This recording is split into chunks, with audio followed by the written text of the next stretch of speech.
All right, guys, so welcome to today's episode, and I want to make sure that you guys all have the big question. Like, how is caffeine hurting my fat loss? Well, there's a lot to know here, and let's start off with knowing what caffeine is and what it does, right?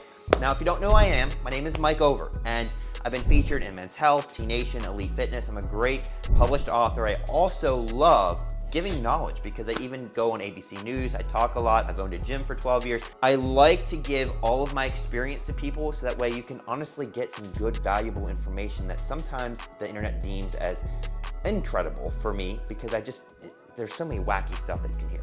Anyways, caffeine, right? We all love it. Some of you, especially on Fridays, are like, give me like 4 cups of this. And I want to remind you guys that caffeine is great, right? It can be a performance enhancement stimulant.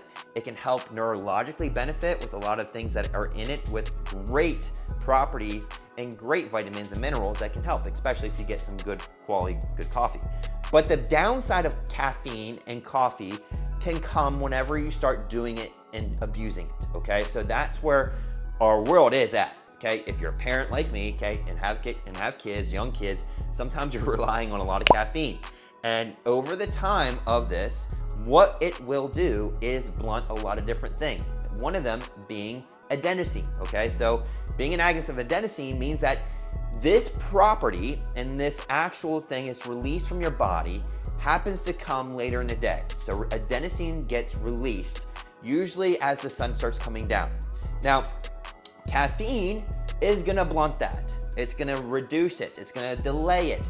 And that's why people in our world then become night owls, have a hard time falling asleep, staying asleep, waking up, getting actually energy because it is going to blunt this and it's actually what your body needs to start slowing down because if you're not recovering, you can't produce energy. So while caffeine is a great thing in short term, it can also become a negative thing when you start doing too much, which we all know, right? You start with 4 ounces and you're good. Oh man, this is good. And then you need 6, and then you need 8. Then you need 5 in a Red Bull. And before you know it, you've exploded the caffeine intake, which leads me to what it will do to hurt fat loss. So as you're doing this and upping your caffeine intake without giving periodic breaks, okay, you are stressing the adrenals. Okay, the adrenals are being pumped as soon as you start adding this in. So you get that good adrenal feeling, right? That running from a bear feeling. Oh, I got this, and you feel good. Why? You're also spiking cortisol.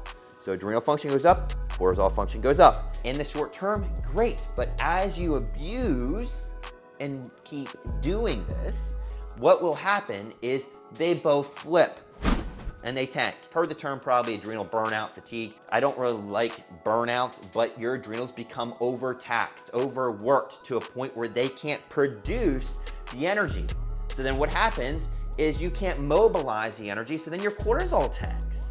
So now that you have adrenal function tanking, cortisol tanking, what's gonna happen? These are main properties of thyroid stimulation and also metabolic function, which can even hurt the liver.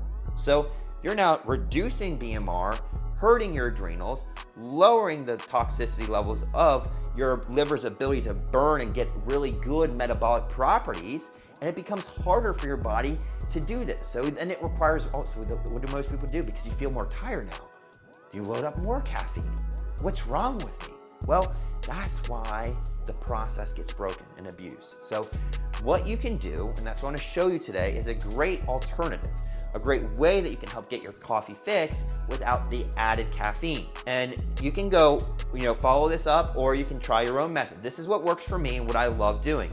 And so I'm a fan of mushroom coffee, and I have mine ready to go today. Now, I use a good organic decaf coffee just to give me a little bit of some flavor without the caffeine. You don't even need this, okay? So you don't even need decaf coffee. You can use some water. I'm gonna add in a little bit of dandelion coffee, okay? I get like a teaspoon or so of this in there. I already put it in, it's good to go. Then I'm gonna add in my mushroom coffee. I love this brand, Genius brand makes a good one. Also, Everyday Dose has a good one. So you can find one that you like. This one is a little bit more cocoa flavored, and I love that.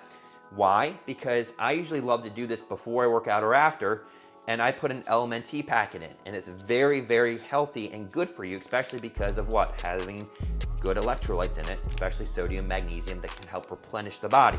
So I drop one of these chocolate salt guys in there. Usually I do half of a packet.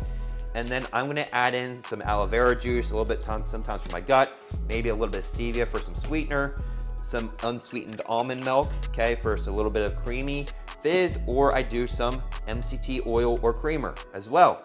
I put that in, add some cinnamon to it, and I blend that up, and I tell you what, guys, it tastes even better than coffee. Put it on steroids, get a little bit of collagen in there, right? So you can make yourself a good, healthy blend that gives your satisfaction of caffeine without the caffeine. So I hope that gives you some good things, because you're getting neurological and great stimulating effects from mushrooms here, like cordyceps, lion's mane.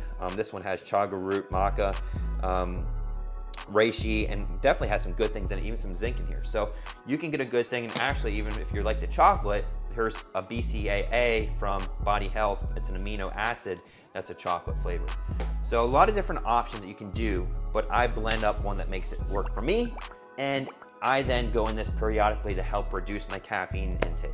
So I hope this, guys, gives you a lot of good value, something to take away from, but overall, I hope that you guys now understand that yes, while caffeine is great, you've got to learn to make sure you're also dosing it and cycling it correctly. All right, God bless. Hopefully this helps.